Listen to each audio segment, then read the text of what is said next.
ನಮಸ್ಕಾರ ವೀಕ್ಷಕರೇ, ನೀವು ನೋಡ್ತಾ ಇದ್ದೀರಾ ಆಳ್ವಾಸ್ ಪದವಿ ಪತ್ರಿಕೋದ್ಯಮ ಪ್ರಸ್ತುತಪಡಿಸುತ್ತಿರುವ ಅನ್ವೇಷಣೆ.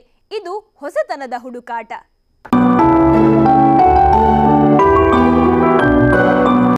ಇತ್ತೀಚೆಗಷ್ಟೇ ಇಡೀ ದೇಶವೇ ಸಂಭ್ರಮದಲ್ಲಿತ್ತು. ಕಾರಣ ಕುಂಭಮೇಳ. ಹಾಗಾದರೆ ಈ ಕುಂಭಮೇಳ ಎಂದರೇನು ಅನ್ನೋ ಕುತೂಹಲ ನಿಮಗಿದ್ಯಾ?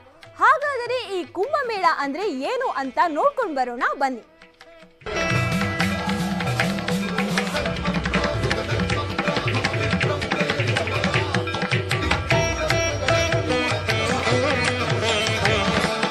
ಕುಂಭಮೇಳವು ಹಿಂದೂ ಧರ್ಮದ ಒಂದು ಸಾಮೂಹಿಕ ತೀರ್ಥಯಾತ್ರೆ.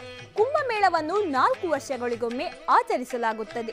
ಅರ್ಧ ಕುಂಭಮೇಳವನ್ನು 6 ವರ್ಷಗಳಿಗೊಮ್ಮೆ, ಪೂರ್ಣ ಕುಂಭಮೇಳವನ್ನು 12 ವರ್ಷಗಳಿಗೊಮ್ಮೆ ಮತ್ತು ಮಹಾಕುಂಭಮೇಳವನ್ನು 12 ಪೂರ್ಣ ಕುಂಭಮೇಳಗಳ ನಂತರ, ಅಂದರೆ 144 ವರ್ಷಗಳ ನಂತರ ಪ್ರಯಾಗ್ರಾಜ್ನಲ್ಲಿ ಆಚರಿಸಲಾಗುತ್ತದೆ. ಈ ಕುಂಭಮೇಳದಲ್ಲಿ 4 ಸ್ಥಳಗಳು ಪ್ರಮುಖವಾದದ್ದು. ಅವುಗಳೆಂದರೆ ಪ್ರಯಾಗ್ರಾಜ್, ಹರಿದ್ವಾರ, ಉಜ್ಜಯಿನಿ ಮತ್ತು ನಾಸಿಕ.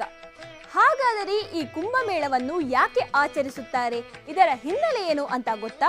ಪುರಾಣ ಆಧಾರಿತ ಕಥೆಗಳ ಪ್ರಕಾರ ಸಾಗರದಿಂದ ಬಂದ ಅಮೃತಕ್ಕಾಗಿ ದೇವದಾನವರು ಮಡಿಕೆ ಅಥವಾ ಕುಂಭವನ್ನು ಪಡೆಯಲು ಹೋರಾಡತೊಡಗಿದರು.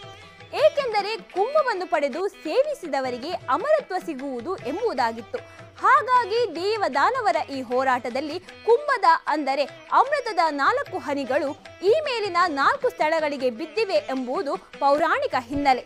ನಂತರ ಅದಕ್ಕಾಗಿ ಈ 4 ಸ್ಥಳಗಳಲ್ಲಿ ಅಮೃತದ ಹನಿಗಳನ್ನು ಚೆಲ್ಲಿದ ಮೇರೆಗೆ ಕುಂಭಮೇಳವನ್ನು ನಡೆಸಲಾಗಿದೆ ಎಂಬುದು ಕರ್ಣಾಕರ್ಣಿಕೆಯಾಗಿ ಬಂದ ಐತಿಹ್ಯ. ಹಲವಾರು ಪುರಾಣಗಳು ಸೇರಿದಂತೆ ಪುರಾತನ ಗ್ರಂಥಗಳು ಸಮುದ್ರ ಮಂಥನ ದಂತಕಥೆಯನ್ನು ಉಲ್ಲೇಖಿಸುತ್ತವೆ. ಆದರೆ ಅವುಗಳಲ್ಲಿ ಯಾವುದು ಅಮೃತವನ್ನು ಈ 4 ಸ್ಥಳಗಳಲ್ಲಿ ಚೆಲ್ಲಿದ ಸಂಗತಿಯನ್ನು ಹೇಳುವುದಿಲ್ಲ.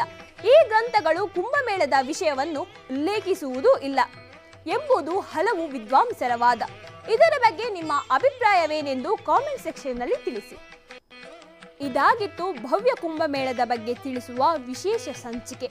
ಇನ್ನಷ್ಟು ಸಂಚಿಕೆಗಳಿಗಾಗಿ ನೋಡ್ತಾ ಇರಿ ಆಳ್ವಾಸ್ ಪದವಿ ಪತ್ರಿಕೋದ್ಯಮ ವಿಭಾಗ ಪ್ರಸ್ತುತಪಡಿಸುತ್ತಿರುವ ಅನ್ವೇಷಣೆ.